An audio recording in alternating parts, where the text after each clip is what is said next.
and of course the upcoming midterms are of great interest. Some polling suggests the Democrats could lose both the House and the Senate. How concerned are you? Well, I think you do have to say there's a historical norm here, and the historical norm is midterms tend to go bad for the party in power. I mean, and I've seen that. I ran for re-election in a midterm when President Trump was in office, and I had a tailwind when I was running for re-election. I've also been a Democratic Party chair during President Obama's first midterm, and that was a really tough midterm. So the norm is, the Vegas odds are, okay, the party in power has challenges in midterms. That doesn't have to be the case. It's not an iron law of nature. I will tell you this: if the COVID numbers continue to come down and people feel like they're living more and more normally, and we continue to see significant strength in the economy, and we're seeing job growth, wage growth, GDP growth, also price growth, inflation, we got to deal with that. If people do feel like, though, after 2 years and nearly 1 million people dead, we are returning back to greater normalcy every day, that could create a feeling of psychological uplift that could cut against the midterm headwind. So, I think the biggest factor in terms of the midterms is probably less how people run a campaign than do Americans feel like, hey, we're in the midst of a good American comeback story after 2 tough years. If they do feel that, that can work to the President Biden, the Democrats' advantage. If people are sour and angry come September and October, it's not going to be a good midterm. So President Biden's polling approval rating has been very low, like 33%, I think, recently. Why do you think only a third of Americans approve of how he's managed the country recently?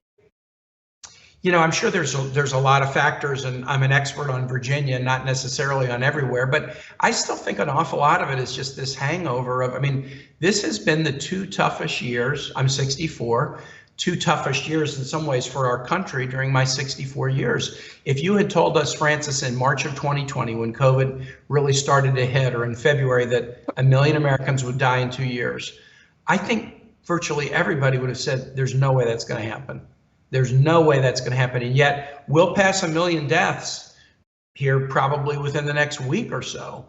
And then you add the job loss and businesses closed and the isolation of not being able to go to a friend's funeral because the friend never had the funeral because we were trying to not do big events indoors. Just the combined weight of all of it has led to a really high level of anxiety and just pain and suffering. And so I think when the circumstances like that, people are going to look at anybody in political leadership position and they're not going to be happy. But if I am right and COVID continues to come down and people feel like they're living more normally, I think that there can be an uplift. And frankly, nobody can give a comeback story better than Joe Biden, both personally and politically. He's been counted out a lot and been really down and had to fight his way back. And I've seen him even recently in dealing with the family of a doctor from Charlottesville, Lorna Breen, who died by suicide early in the pandemic.